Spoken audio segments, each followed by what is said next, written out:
Seja muito bem-vindo, muito bem-vinda a mais uma edição do Alfamo Podcast. Eu sou o Dalmison Fontes e hoje tenho o prazer de conversar com o Matheus Mendonça, um cara que é especialista quando o assunto é direito imobiliário, um advogado novo que está chegando no mercado aí com energia para mudar aquilo que precisa ser feito para favorecer, né, o mercado de corretagem de imóveis, o mercado imobiliário como um todo, e ainda tem a sorte de ser filho de Petros Mendonça, um cara que nós já fizemos cursos, podcasts, palestras também, um cara que tem um nome no mercado aí, e que Matheus, sem sombra de dúvida, puxou o pai também, é um cara brilhante com o nosso assunto de direito imobiliário. Tá bom?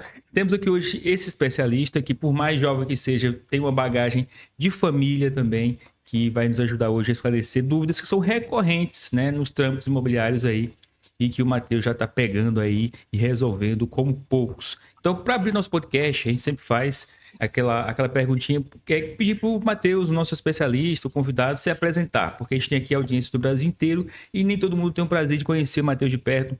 E assim, a gente sempre faz para dar a oportunidade de se apresentar para a nossa audiência, que é crescente aí. O Matheus é de Recife, ele certamente é conhecido lá em Pernambuco, mas aqui em Aracaju, por exemplo, é um rosto novo ainda a nível de Brasil também. Então, Matheus, por favor, se apresente para a gente. Dalson, boa tarde. Prazer estar falando com você aqui, viu? Muito obrigado pelo convite. Agradeço também ao Fama, tá? E vai ser uma conversa muito legal, tá? Como você já me disse, meu nome de onde eu sou, né? Nunca, não tive ainda em Aracaju, né? Mas em breve estaremos aí juntos, se Deus quiser. E para mim vai ser um prazer, tá? Eu sou advogado, né? Trabalho com direito imobiliário especificamente, e direito civil, né? De um modo geral, tá? Tenho um mestrado em direito. E locação realmente é o nosso carro-chefe aí, Sim. é o que a gente faz. Show de bola, Matheus. Vamos começar nossas perguntinhas aqui e no final a gente vai fazer um comentário aí sobre nossos eventos, os nossos workshops aí que você vai participar e estaremos Isso. juntos, né? Recife, Natal, aqui em Aracaju, Fortaleza. Vamos lá, beleza? Começando, Matheus, falando sobre fundamentos e contratos, que é algo extremamente importante em qualquer transação imobiliária, seja locação, seja compra, financiamento, etc. A base de tudo, né? Matheus, para começar, quais são os erros mais comuns que você vê em contratos de aluguel baixados da internet, né? E como um contrato bem redigido pode evitar anos de disputa judicial? Dalson, essa questão dos modelos, né? Ela não é nova, né? Ela não nasceu com a internet. Eu Sim, sou novo, você também é, mas eu acho que você vai se lembrar que tinham, e ainda tem, viu, em algumas papelarias, aqueles talões, né? Aquele contrato que você já comprava pronto sim, na sim. própria papelaria, na própria livraria, né? Então, assim, isso é desde que o mundo é mundo, para facilitar o Uhum, trabalho. uhum. Eu acho, claro, a gente passou pela internet e agora está passando por uma outra revolução, que é a IA, né? Isso. E que desde quando era o contrato que você comprava pronto, passando pelo modelo aí da internet, até hoje com a IA, você precisa ter os mesmos cuidados, tá? Uhum. Quais são os cuidados de personalização? Cada negócio é um negócio. Eu sempre digo, essa frase não é minha, isso é muito escutado, mas cada negócio é um negócio. E os negócios são pessoas, né? Enfim, a gente Sim, vai, sim. depois tiver a oportunidade de falar um pouco mais disso, mas assim, a gente tem que ter cuidado de que os modelos, eles vêm facilitar a nossa vida. É importante nós termos um esqueleto ali, ou os tipos de contrato, locação, por exemplo, você tem um modelo aí com calção, um modelo com seguro-fiança, um modelo com fiador, já com aquelas cláusulas padrões. Só que você não pode nunca pegar e colocar isso para todos os seus negócios, para todos os seus contratos, todas as suas locações, tá? Sob risco aí de você despersonalizar. E quando você despersonaliza um negócio, você acaba trazendo riscos. O que não Sim. tinha em um, tem no outro. Uma exigência que um cliente tem, que um proprietário tem, o outro não tem. Enfim, as características do próprio negócio. O que é que o profissional imobiliário, o corretor, o advogado, enfim, deve fazer é partir do modelo, tá? De repente até consultar uma IA, né, com o seu modelo, tudo, mas ele fazer essa revisão, tá? Ele fazer essa adequação ao negócio, né? E isso parte de uma conversa com o cliente, isso parte de um entendimento do negócio que está sendo feito, do que é que precisa, né? Porque muitas vezes o cliente ele não sabe o que é que ele quer, né? Nós que Sim. trabalhamos com direito, a gente vê que muitas vezes a gente tem que dizer ao cliente, olha, o que você está desejando é isso, né? E conduzir ele por esse caminho, tá? Tem um caso que de vez em quando eu conto, que é de um cliente que chegou com um problema na locação dele e me passou o contrato. Quando eu fui ver o contrato, era um contrato baixado da internet, Uhum. a- adequado do Código Civil, tá? Sim. Ou seja, porque no Código Civil, certo? Só explicando aqui para a nossa audiência, nós temos a locação prevista, certo?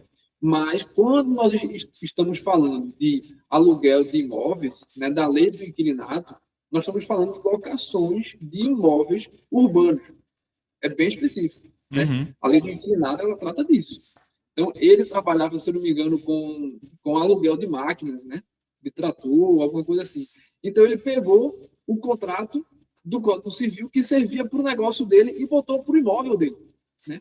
Ou seja, isso, um Frankenstein, né, causou uma lambança e o contrato estava totalmente desfavorável para ele, tá?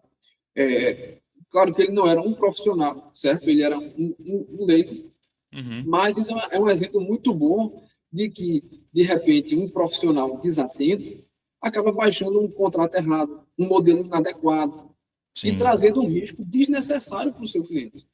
Sim. Os contratos, eles são, como você falou, não podem ser despersonalizados, porque cada negócio é um negócio, né? Tem suas peculiaridades, né? Exatamente. É Eu já isso. conversei no nosso podcast com advogados, outros advogados que têm um jargão que eles falam, que é o contrato de gaveta, né? Esses contratos que são padronizados, que a gente tem que fugir deles porque eles foram criados para servir a um negócio generalista, digamos assim, mas que foge às Uhum. especificidades de um negócio que você está fazendo aí, que muito provavelmente tem cláusulas específicas. Precisa ter uma redação lá específica e que se você não se atentar, não souber como fazer, você pode ficar ou no prejuízo ou causar prejuízo e acabar sendo lesado, enfim, muita coisa. Exatamente. E tanto o corretor de imóveis quanto o advogado, ele pode responder, tá? Se Sim, ele tiver um contrato mal feito, se faltar alguma informação, tá? Sobretudo também na compra e venda, né? Não é nosso caso, mas vale. As recomendações valem igual. sim. Matheus, falando de garantias locatícias. Hoje temos calção, fiador, seguro-fiança e até título de capitalização. Na sua visão de especialista, qual é a modalidade mais segura para o locador e a menos burocrática para o locatário atualmente?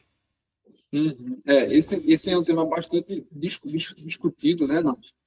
Para começar, existem quatro tipos de garantias, certo? Previstas na Sim. lei do inquilinato. Essas garantias, elas são fixas, né? Você não tem outros tipos Uhum. além do que aqueles que estão ali. No direito, a gente chama de rol taxativo. É aquilo ali, você Certo. não tem espaço para outras mais. Então, é a calção, a fiança, o seguro-fiança e a cessão fiduciária de cotas de investimento, a cessão de cotas de investimento, que eu particularmente nunca vi, não, não é comum isso. Uhum. Tá? Mas comum realmente é a calção, a fiança e o seguro-fiança. O título de capitalização, ele é muito usado, ele é muito comum, especialmente em locações não residenciais ou então locações com aluguel mais elevado. Tá? Mas ele é um tipo de calção. Porque a calção, por essa nossa lei do inquilinato, ela pode ser em dinheiro, que é a mais comum, que é aquela que é de 3 vezes o valor do aluguel, tá? E ela pode ser também de bens imóveis ou de bens móveis, tá? E o título Uhum. de capitalização, ele então é uma espécie de calção de bem móvel. O título de capitalização é um bem móvel, né? Que é feito junto com a seguradora, né? Tem uma certa o título de capitalização ele tem sim uma certa vantagem, né? E como eu disse, especialmente locações de alto valor, não residenciais, né? Tem uma vantagem para o locador. Mas aqui eu particularmente mais gosto, a que eu acho mais segura, é o fiador. Tá? Fiador. Muita gente não gosta, né? Talvez pela burocracia, de se fazer, né, uma análise de ficha, de cadastro também do fiador, ou talvez aí por ser uma coisa talvez muito provinciana, né, de pedir ajuda a um amigo, a um parente. Mas, assim, nós temos muitos sistemas, né, muitas soluções, como o título de capitalização, por exemplo, mas no fim do dia, na minha opinião, não tem nada mais efetivo do que a pessoa não querer incomodar um parente, não querer incomodar um amigo, um colega de trabalho, às vezes até o chefe, né? E isso vai fazer ela pagar o débito, eventualmente. Entendeu? Sim, Isso sim, é muito sim. forte, tá? Então você acha que a fiança locatícia, tendo como modalidade um fiador, é a mais eficiente na sua visão? Na minha visão, para a proteção do locador, né? E para eficiência na cobrança do crédito. Tá? Agora, para Entendi. o inquilino, né, para o locatário, vai depender muito ali, novamente, do negócio, né? Mas, em termos ali de praticidade, a calção, né? Em dinheiro, você paga Sim. ali 3 vezes o valor do aluguel em dinheiro, né? É rápido, esse dinheiro depois volta para você corrigido, né? Uhum. Entendi. Matheus, falando de direitos e deveres, que é o que está, né, num contrato e é importante ficar muito atento a isso. Manutenção e reformas. Essa é a clássica que todo mundo pergunta. Quem paga o quê? Como identificar de forma prática o que é benfeitoria necessária, ou seja, dever do dono, de um dano causado pelo inquilino? E aí, é dever de quem? Thompson, esse tópico é o tópico de maior discussão, né? Maior briga, e talvez aí também a maior razão de ser das imobiliárias, né? E dos profissionais que administram, né? Imóveis, é justamente intermediar essas confusões que possam aparecer, né? Mas é importante a gente fazer aqui algumas distinções, tá? Um, uma são as benfeitorias, certo? Que podem ser necessárias, úteis ou voluptuárias, já vou Sim, explicar. Outra coisa é essa questão de quem paga o quê. Tá? Porque é o seguinte, você deve estar se referindo, por exemplo, a uma lâmpada que queima, né? Ou a um motor de portão, por exemplo, se for uma casa, certo? Não é uma regra geral. Tá? É importante ver caso a caso. Mas o que é importante o profissional de repente, que está administrando ali a locação, ele está atento. Ao início do contrato. Iniciou o contrato ali, é um marco. Por exemplo, se você tiver uma infiltração, certo? Essa infiltração, ela começou logo depois do início do contrato. Se for uma coisa muito rápida, ela é anterior ao início do contrato, percebe? É um vício que ele já estava ali, embora oculto, tá? sim, sim. Mas se a locação que você de uma casa, por exemplo, que o inquilino está lá há 10 anos e teve uma infiltração, né, não é razoável que você coloque Uhum. isso para o locador, né, esse do Uhum. inquilino. Então perceba Sim. que é muito mais a situação do que o fato. Então eu dei um exemplo aqui, o mesmo fato, uma infiltração, né, em duas situações diferentes, com dois responsáveis diferentes. Tá? Sim, sim. Geralmente, a parte de manutenção ali do dia a dia é do inquilino. Tá? E a parte ali, mais ali de uma estrutura, de uma coisa maior, é do proprietário. Certo? Entendi. Então, Mas assim, não é uma regra. no caso, é contextual, né? Dependendo do tempo que aquele sinistro aconteceu, aquele dano aconteceu, recai sobre um ou recai sobre o outro. Exatamente. Exatamente. Então, é muito importante a gente ver esse tempo de início da alocação. Né? Que é muito comum, por exemplo, lâmpada queimar, registro do chuveiro, no caso de casa, calha, ou então caixa de gordura, né? Tudo isso vai depender ali do tempo de uso. Tá? Uma coisa também muito importante, Dalson, da gente fazer a distinção, que isso vai impactar no final, né, quando você vai devolver as chaves do imóvel, quando você vai encerrar a locação. Tá? É muito importante que a gente distinga o que é o vício, certo? O que é o dano, Uhum. do que é o uso normal do imóvel, deteriorização pelo uso normal, certo? Eu sempre uso nas minhas aulas, e quando eu falo assim, um caso de uma vistoria de saída, que eu fui acompanhar, e tinha um sofá no imóvel, era um apartamento mobiliado.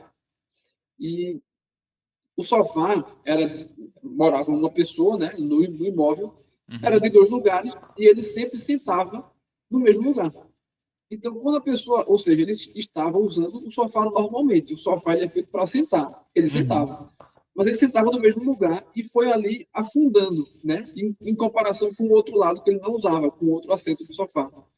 Então, aquilo dali é um desgaste natural, do uso Sim. normal. Ele não estava pulando no sofá, ele não estava usando o sofá para outra coisa, ele estava sempre sentando. Então, isso é um desgaste do uso normal, isso não é indenizável, ele precisa pagar isso. Agora, no sofá, ele fumava. No sofá tem um buraco de cigarro. Aí Sim. é dano, Sim. entendeu? Não é Aí é dano. razoável, Então, né? pois é, então tem que ter essa distinção, tá? Em relação às benfeitorias, eu falei que nós temos 3 tipos, certo? As necessárias, as úteis e as voluptuárias, certo? Em regra, tá? Pela lei do inquilinato, as necessárias são indenizáveis, certo? O que são as benfeitorias reforma? O que são as benfeitorias necessárias? São aquelas obras necessárias para a conservação do imóvel, né? Sim. Então, de repente, é um cano que estourou, é um telhado que caiu. Você não vai deixar lá, né? Você não vai deixar. Sim. O inquilino vai ter que fazer. Então, por isso que, em regra, é indenizável. Percebe? As benfeitorias úteis é aquelas que vão melhorar o funcionamento do imóvel, mas não são necessárias. Aí, precisa ter a autorização, em regra, para ela ser indenizada. Tá? E as voluptuárias é de embelezamento. Aí não são indenizáveis. Né? Inclusive, por exemplo, uma pintura. Né? Eu quero pintar o meu quarto locado, do meu imóvel locado, de uma cor que eu quero, ou de um papel de parede. É até recomendável que o inquilino, ao final, ele levante. Ou seja, ele restitua a coisa ao estado inicial. Tá? Desde que não danifique. Né? Então, você vai tirar um papel de parede, por exemplo, você faz a raspagem e depois você tem que pintar, né? Você não vai deixar ali a parede danificada, Sim. né? Por isso, Dalson, que é muito importante a gente fazer as vistorias. Tanto as vistorias de entrada quanto as de saída. Sim. Isso é para você cobrar, por exemplo, hoje, danos materiais na justiça, isso é imprescindível. Se não tiver, não tem como. Entendi, entendi. Então, para quem está nos assistindo aqui, os corretores de imóveis e até pessoas comuns que lidam com tem imóveis para alugar, fique muito ciente disso para não ter nenhum dano, né, não ser lesado, nem acabar tendo que cobrar algo indevido dos seus locadores, né? Matheus, partindo para o nosso próximo tópico aqui, falando da lei do inquilinato especificamente, né, que essa lei existe no Código Civil, certo? Não, ela é uma lei à parte. O É uma lei Código à parte? Civil é uma lei à parte, né? O Código Civil é uma lei ali, ele prevê o contrato de locação geral, né? E, como eu expliquei anteriormente, a lei do inquilinato, ela é a lei que ela vai tratar de locações de imóveis urbanos. Uhum, entendi. É específico. Então, lei do inquilinato versus Código Civil. Existem muitos mitos sobre o que o proprietário pode ou não fazer. O dono do imóvel pode entrar na casa para vistoriar sem aviso prévio, né? sem notificar. Como a lei protege a privacidade do locatário? Legal. Muito boa essa pergunta, que também não é tão comum, tá? Mas, quando acontece, geralmente dá dor de cabeça. É um direito do locador visitar e vistoriar o imóvel. E é um dever do inquilino permitir essa vistoria durante Sim. o curso ali da locação, certo? Uhum. Porém, a gente tem que ter o bom senso. Tá? E além do bom senso, e daí a importância de um profissional, além do bom senso, nós temos que deixar isso combinado. O locador ele pode, sim, vistoriar, mas tem que ter uma combinação prévia, um horário prévio, marcado. agendado. Tá? O que é que eu sempre recomendo? Colocar isso nos contratos. Certo? Sim. Que o locador ele pode vistoriar o imóvel, o inquilino se obriga a deixar, certo? A permitir. Nos horários comerciais, aí coloca a hora.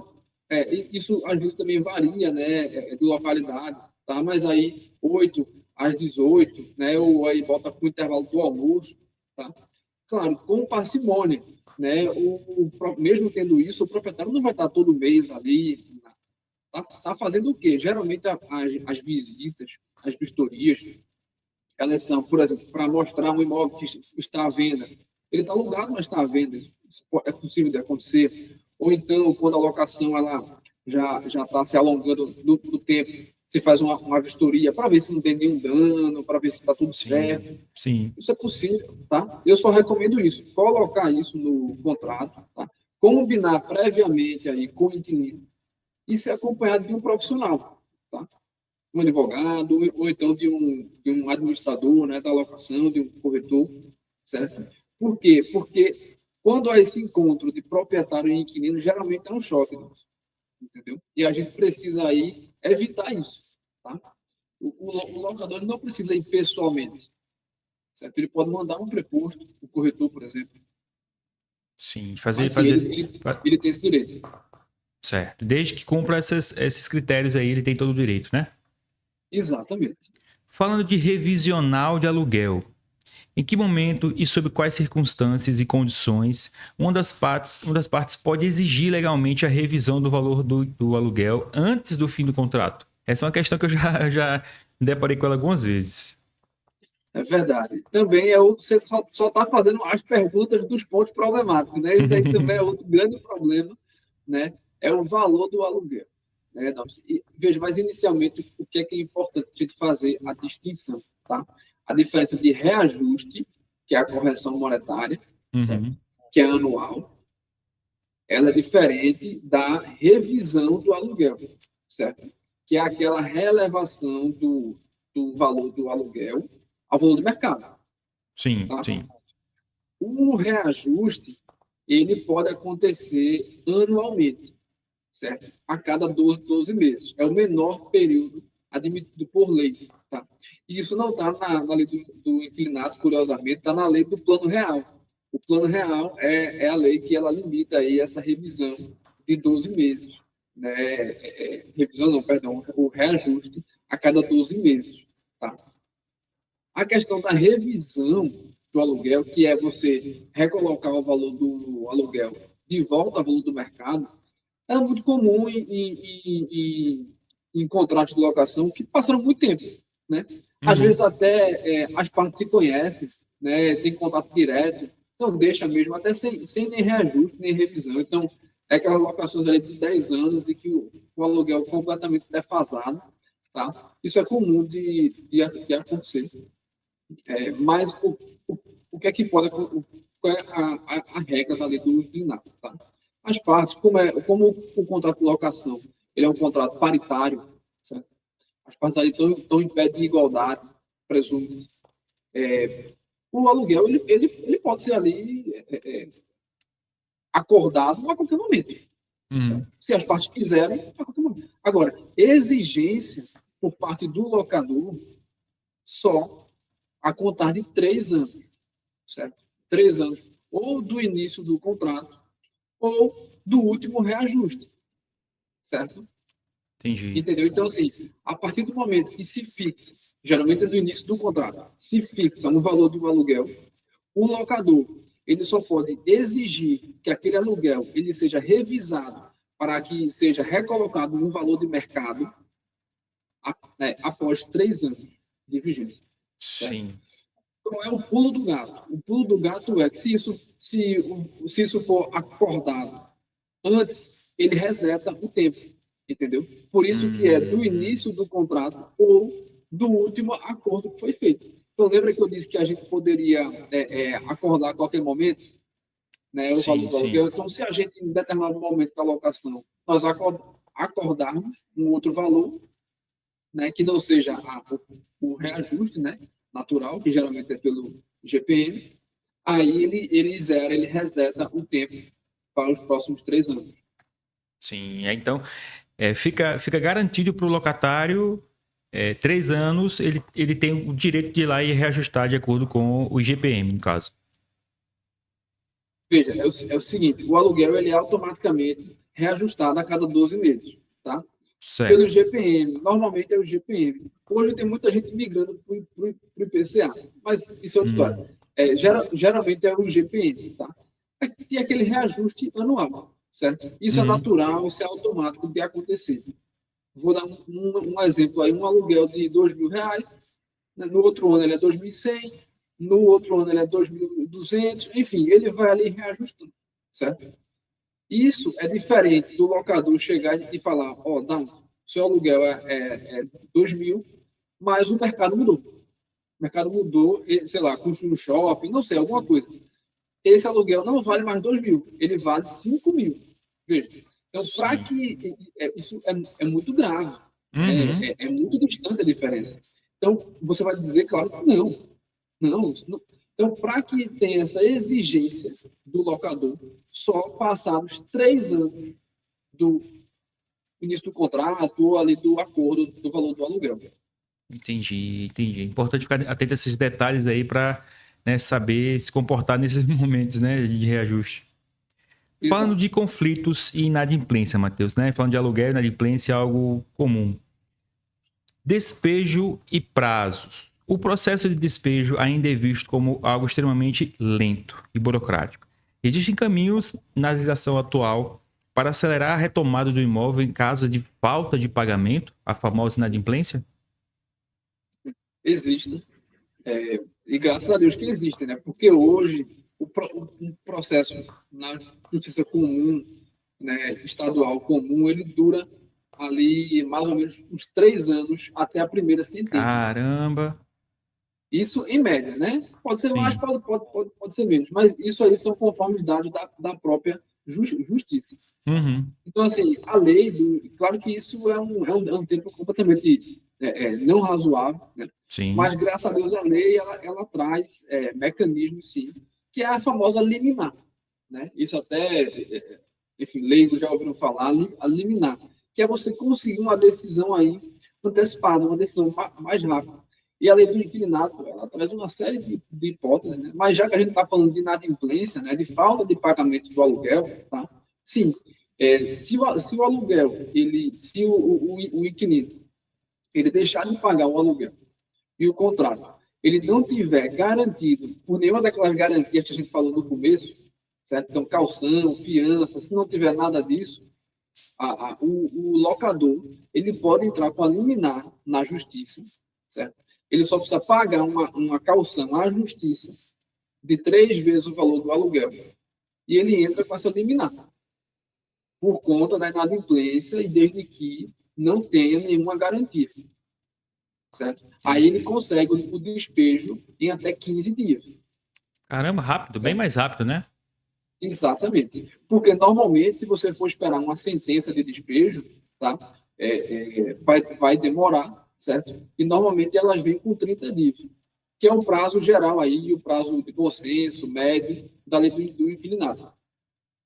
Entendi, entendi. Que bom que tem essa saída, né? Porque imagine, você tem um cliente inadimplente, tem que esperar 3 anos para conseguir tirar ele do seu imóvel, deve ser um problemaço. Falando de multas rescisórias, Matheus, se o inquilino precisa sair antes do prazo por conta de uma transferência de emprego, por exemplo, ele realmente é obrigado a pagar multa? Como funciona o cálculo proporcional? Uhum. Veja, ele não é obrigado a pagar a multa, tá? Caso ele Certo. seja transferido, certo? O que é que eu estou querendo dizer? É uma transferência compulsória. Uhum. O seu chefe chega e fala, não, a partir de hoje você vai trabalhar em Brasília.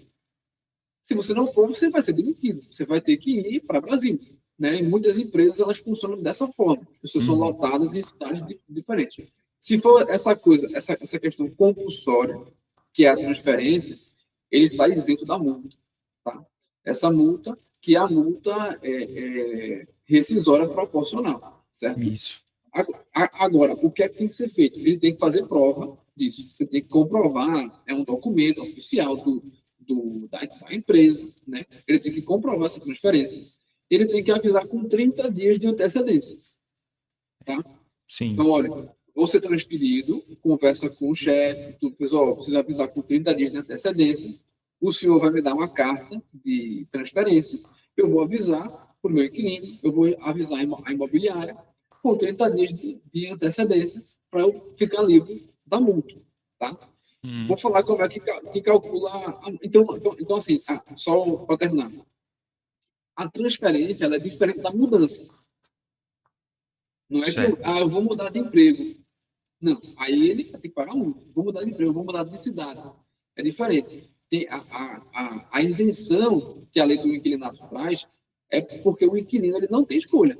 É compulsoriedade. Ele está sendo transferido. É compulsório. Ele não está Sim. mudando porque ele quer. Se ele está mudando porque ele quer, aí ele vai ter que pagar multa. Tá? Entendi. É uma Antes de diferença falar. brutal aí, né? Isso. Antes de falar do cálculo, é importante dizer que existem 3 multas na lei do inquilinato, nos contratos de locação. Muita gente confunde e é preciso fazer a distinção. A multa moratória, que é aquela de 10% quando você não paga o aluguel, certo? Sim. Então, se o vencimento é hoje, dia 7 até meia-noite, meia-noite e 1, já incide aí, se você não pagar, já incide aí 10% de multa. Multa Cara, moratória. 10%. Multa multa compensatória, certo? Que geralmente é aquela ali de 3 vezes o valor do aluguel, tá? Quando você incide qualquer outra cláusula do contrato que não a cláusula de pagamento, porque já existe a multa moratória. O que a gente não pode ter, é sobreposição de várias multas por um mesmo fato. Isso no direito a gente chama de bis in idem, ou seja, você está repetindo, está incidindo. Você imagina, você deixa de pagar o aluguel e você tem 3, 4, 5 multas. Não pode. Então, é uma multa para cada fato. Então, se você incorrer em alguma infração contratual diferente da inadimplência, você vai pagar essa multa compensatória de 3 vezes o valor do aluguel. Certo? sim. E nós temos a multa rescisória, que é essa que a gente está tratando aqui, tá? Que normalmente ela é paga, ela deve ser paga de maneira proporcional. Como? Proporcional ao tempo restante do contrato. Tá? Como é que a gente calcula? E eu vou explicar também o porquê da multa. Como é que a gente calcula isso? A gente pega 3 vezes o valor do aluguel, tá? Multiplica pelo tempo total do contrato, certo? Por quê? Certo. Porque a gente vai ter o valor mensal da multa. Fictício, né? A gente vai ter esse valor mensal de quanto seria a multa. Então, com o valor mensal, a gente multiplica esse valor mensal pelo tempo restante do contrato, certo? Sim. Então, se faltam 5 meses, você multiplica por 5, né? E você vai ter o valor da multa proporcional. Por que existe essa multa? Expectativa. Quebra de expectativa. Se eu tenho um prazo determinado, se a locação é um negócio, se eu, locador, eu espero receber aquele valor durante esse tempo, se eu não recebo, eu preciso ser ressarcido, entende? Uhum. Esse é o porquê da multa, é a expectativa do negócio. Entendi. Isso gera prejuízo, né? Quer não, é prejuízo para quem está alocando, ganha vida com isso, né? Sim. Matheus, falando de mercado e tendências. Aluguel por temporada, que ficou popularizado pelos Airbnbs da vida, né? Onde você vai lá, aloca por alguns dias até e depois abre mão do imóvel. Muitos condomínios estão proibindo locações de curta duração. Qual o entendimento jurídico atual sobre isso? O condomínio pode realmente passar por cima do direito de propriedade? Então, eu acho que esse era o grande tema do momento, até chegar à reforma tributária, né? Sim, Mas não encerrou ainda, né, essa questão. É um grande problema ainda, certo? É um motivo de grande discussão, tá? Qual é a grande questão? A grande questão é que você tem. A grande questão é que o direito ele não pode prever o que vai acontecer. sim. A Ele, lei ela ele não não tem pode como regular para o prever. futuro, né? não pode regular para o futuro. Então, o que é que acontece? O direito ele é sempre pego no contrapé. Acontece um fato social e ele vai ter que ir lá e regulamentar. Sim. E foi isso que aconteceu. Então, quando foi criado o Instituto da Locação por Temporada, certo? Na lei do inquilinato, que é de 79 ainda, né? E depois Caramba. surgiu essa nossa lei aí, que é de 91, que é a lei atual, certo? Então, quando foi criado o Instituto da Locação por Temporada, ninguém imaginava, nem em 79, nem em 91, ninguém imaginava o que ia acontecer décadas depois, 20 anos depois, na década ali de 2010, que foi o surgimento aí dos aplicativos, né? Então, aplicativo de entrega de comida, aplicativo de rede social e o Airbnb, Airbnb a gente, né, associou, mas os aplicativos aí de curta hospedagem, certo? Então, ninguém imaginava Uhum. esse remodelamento, essa nova forma de fazer negócio, de se relacionar com as pessoas e com os bens. Então, na minha opinião, o que é que aconteceu? Um choque de realidade, certo? Você tem um condomínio, que é uma comunidade, uma coisa mais pacata, as pessoas se conhecem pelo nome, você sabe quem é o vizinho, Uhum. tem geralmente ali as confraternizações de fim de ano, né? Tem condomínio que até tem confraternização no São João, para as regiões que curtem, enfim. Veja, é uma comunidade, né? Que é incompatível, de um modo geral, na minha opinião, certo? Com essa rapidez aí, uma coisa mais dinâmica aí dessa hospedagem, né, de curta duração. Tá? Qual é o entendimento jurídico hoje? Certo? Não há ainda uma lei regulamentando isso. Tá? Na minha opinião, deveria falta. Nós estamos com o Código Civil sendo debatido, tá? Digo, uma reforma do Código Civil sendo debatida, tá? Onde esse tipo de fato ele vai ser classificado, ao que tudo indica, a gente tem que ver a versão final, mas ao que tudo indica, como um contrato de hospedagem atípico, ou seja, um contrato de hospedagem, mas que ainda não tem previsão à lei. Tá? Então, hoje a gente não tem uma previsão legal específica. Nós temos, certo, um entendimento do Superior Tribunal de Justiça, o STJ, tá? Que julgou aí alguns casos, certo? Sobre isso, tá? E que demanda, né, da gente, demanda que eu digo não é uma imposição, tá? Mas é prudente, certo? Que os profissionais do direito, que os profissionais imobiliários, eles orientem os seus clientes, especialmente os condomínios, da seguinte forma: se não tem nos documentos internos do condomínio, na convenção, no regimento interno, se não tem que é permitido, então é proibido. Se não tem nada escrito sobre Airbnb, então é proibido. Porque não é compatível, certo? Você Sim. falou aí, por exemplo, de direito de propriedade.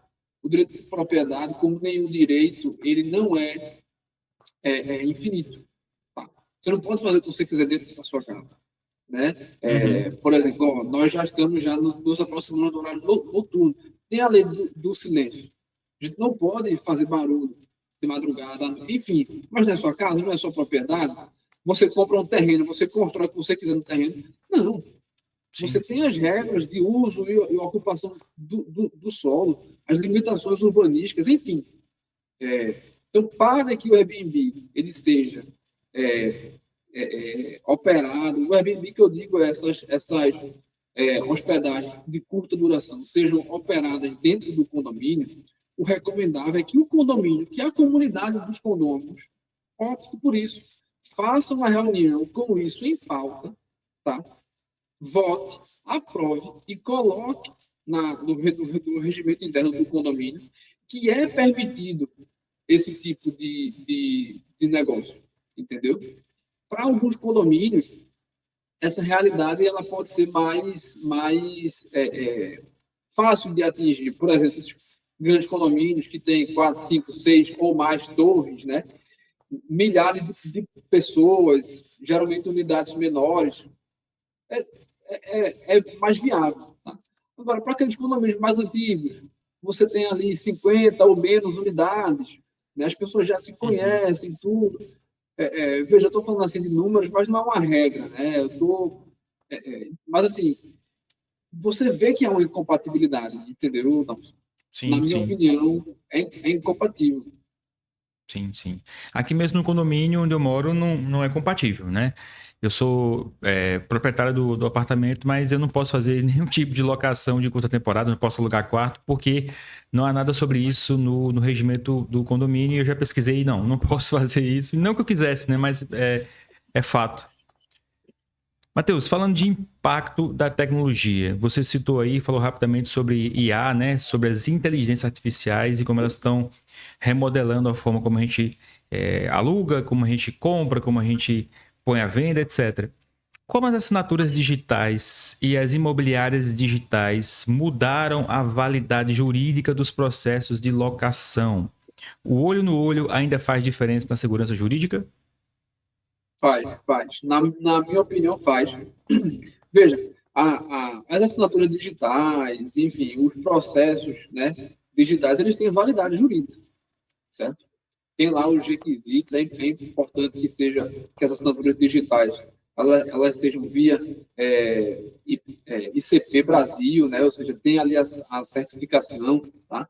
Hoje nós temos diversas plataformas de assinatura digital que conferem segurança jurídica, né? Que você tira a foto do documento, enfim, uma foto sua. Tem diversas maneiras. Tem validade jurídica. Tá? Uhum. Qual é a grande questão? A grande questão é a rapidez. Certo? A rapidez, muitas vezes, com que esses negócios acontecem, tá? E você, pela rapidez, você acaba abrindo mão, muitas vezes, da segurança. Então, assim, tem colegas, tem corretores, enfim, que nem conhecem pessoalmente o inquilino, né? Recebem muitas vezes a foto de um documento de identidade, né?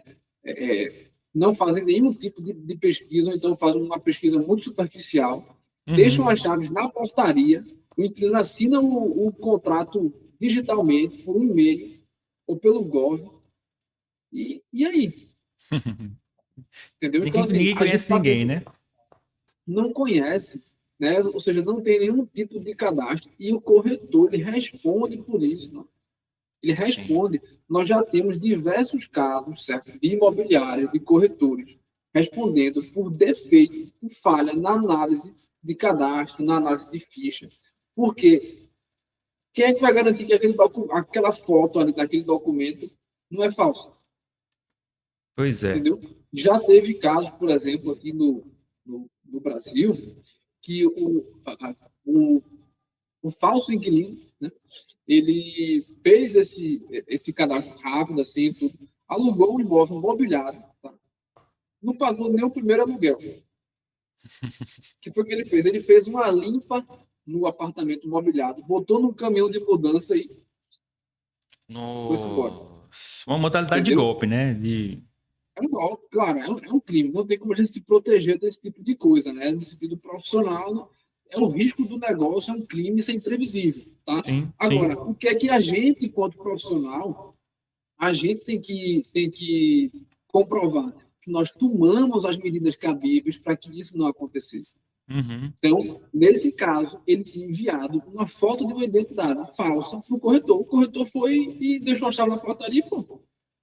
Então, assim, Nossa. o corretor, o profissional do mercado imobiliário, ele tem que comprovar, fez, olha, eu fiz a análise de cadastro, tirei estas certidões aqui na justiça. Olha aqui uma certidão de que o documento é verdadeiro, o Uhum. CPF é verdadeiro, Uhum. tá? Enfim, isso é gratuito, muitas vezes gratuito na internet, certo? Sim. Você pode ir num cartório, né? Reconhecer firma. Isso, né? Ou então, quero assinar um contrato digital, um contrato rápido, para poder, às vezes, para fechar o negócio. Beleza, mas faz o dever de casa. E, não precisa, Sim. e recebe o inquilino na sua imobiliária, no seu escritório, aperta a mão, né? Sim. Ou então, vá mostrar o imóvel pessoalmente, certo? Mas é isso, não. O olho no olho é fundamental, certo? Especialmente quando a gente está tratando de fidelização de cliente, né? Sim, Network, de você fazer a sua carteira, né? Ninguém quer estar tratando com um chatbot, né? Especialmente hoje na questão da IA, né? O olho no olho voltou a ser um diferencial, a ser uma coisa fundamental, entendeu? sim, sim. A quantidade de golpe que está tendo, as pessoas querem segurança, né? Querem saber quem é o download, querem apertar a mão, Uhum. conhecer. É isso. Faz muita diferença, realmente. Eu não fecharia negócio nenhum de locatário pela internet. Eu ia ter que sentar com a pessoa, olhar nos olhos, Exatamente. etc. No meu E, apartamento foi ô, assim, eu Dalson, conheci a corretora, apertei a mão dela, nos reunimos várias vezes até fechar negócio. exatamente, ô, Dalson. E ainda mais o corretor, o profissional imobiliário, ele tem uma coisa que a nenhuma tem, certo? E que é incomprável, invendível, né? Que é a experiência, é o feeling Sim, do negócio. Então, muitas vezes ali, mesmo que ele coloque no sistema pago, para você fazer ali análise de ficha, tudo, e dê tudo certinho, muitas vezes, mesmo a pessoa passando, o corretor ele tem um feeling. Por quê? Se vai ser um bom negócio, se não vai, entendeu? Isso é importante. Tá? O que não pode haver na análise de ficha é um tratamento discriminatório. Tá? sim, É sim, você sim. negar aí um cadastro em razão do gênero, raça, cor, religião, idade, certo? Sim, sim. Isso não pode ter. Aí realmente foge, né? É, Matheus, já nos encaminhando, infelizmente, para o final do nosso podcast, temos mais duas perguntinhas. Uma é uma pergunta e outra é um comentário. Carreira e consultoria, Matheus. Nos deu uma dica de ouro aqui. Para os alunos da Alfama Cursos que desejam se especializar em direito imobiliário ou atuar como corretores, qual é a habilidade número um que um profissional precisa ter para mediar conflitos entre locador e locatário sem precisar chegar aos tribunais? essa é uma questão muito importante, tá? Que primeiro, o diferencial, né, que o profissional ele vai buscar, tá? E claro, todo mundo faz curso, todo mundo aprende, né, técnicas de negociação, como redigir contratos, enfim. Mas isso muita gente faz. No fim das contas, certo? Na minha opinião, é um pouco do que a gente já estava falando. O seu diferencial é como você trata o seu cliente, é a Sim. experiência do cliente. Na minha opinião, esse é o diferencial, tá? E isso também é você enxergar que você está tratando de um negócio, é uma alocação, mas você está tratando com pessoas, né? Uhum. Especialmente se você administra imóveis, por exemplo. Você não é administrar pessoas, mas você está lidando com as pessoas. Então você precisa entender as pessoas, tá? E para você entender as pessoas, você tem que ter uma certa sensibilidade, certo? Sim. Então, Sim. assim, o que é que eu recomendo? Tá? E o que eu gosto também de fazer, além da capacitação técnica, da capacitação profissional, que todo mundo faz, busca o seu diferencial, entendeu? Se aproxime das pessoas, aprenda a se aproximar das pessoas. Por exemplo, pelas artes, entendeu? Cinema, literatura e outras coisas que vai fazer você ter uma humanização, certo? Vai fazer você ter um conhecimento de gente mesmo, de pessoa, Uhum. entendeu? E isso vai Uhum. lhe ajudar, claro, na hora de negociar. Vai ter a parte jurídica, vai ter a parte do direito, vai ter a parte técnica, mas muitas vezes você precisa ali se valer de outro tipo de conhecimento, certo? Para poder você mediar, por exemplo, um conflito.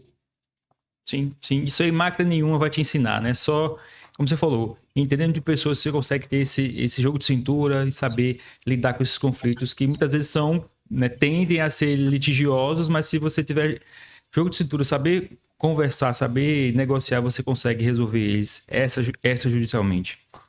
Matheus, já finalizamos nossas perguntas. Eu já te agradeço de antemão pelo seu tempo, pelo seu esforço estar aqui com a gente conversando e esclarecendo essas dúvidas, né? E, antes de mais nada, nós temos uma bateria de workshops aí em Recife, Fortaleza, Rio Grande do Norte e depois aqui em Aracaju. E você vai estar palestrando junto comigo e grandes players do mercado também desses dias. Inclusive, o primeiro vai ser agora dia 23 em Recife, né? Aí na sua casa, né? Basicamente na sua praça. Você poderia nos dar um spoiler, fazer um comentário sobre qual é a sua expectativa para esses nossos workshops? Então, a gente está muito animado, né? Realmente vai ser aí um dia muito legal, né? Uma tarde muito legal. E o profissional ele precisa buscar se capacitar, entendeu? Escutar aí, como você disse, né? Os grandes nomes do mercado, as experiências que eles trazem, tá? Uhum. Eu estou muito animado, vai ser muito legal. A gente vai trocar. Eu vou falar sobre o contrato de locação, Sim. entendeu? E os cuidados que a gente precisa ter justamente na era da inteligência artificial. Show de bola, show de bola. Vai ser o meu primeiro workshop com a Alfama.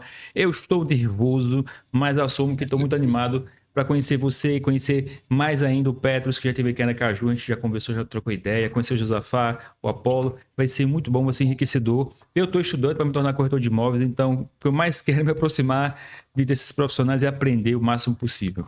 Matheus, antes de mais nada, muito obrigado mais uma vez pelo seu tempo. Eu sei que quase a gente ficou conversando praticamente 1 hora. Não é brincadeira, você ter o seu dia corrido aí, mas você tem esse tempo para ajudar os corretores que estão estudando aqui, que estão no mercado, de repente, né, patinando por algum motivo, precisa de esclarecimento jurídico sobre direito imobiliário, sobre contrato de locação, e você, primorosamente, e o cara, você tem o que? Quantos anos você tem? Uns 28, 25? Acertou, 28. Aí, cara jovem, mas tem muita bagagem, e tem do lado um grande mentor como o Pets também, para tirar suas dúvidas e aprender junto com ele. Agradeço demais, foi um prazer conversar contigo, viu? Dalmson, muito obrigado. Eu que agradeço pelo convite. Espero voltar mais vezes. Ele espera aqui no Recife. Vamos encontrar sim, tomar um café e vai ser convidado mais uma vez para aparecer nos podcasts aqui, com certeza. Não se preocupe. Te vejo no próximo.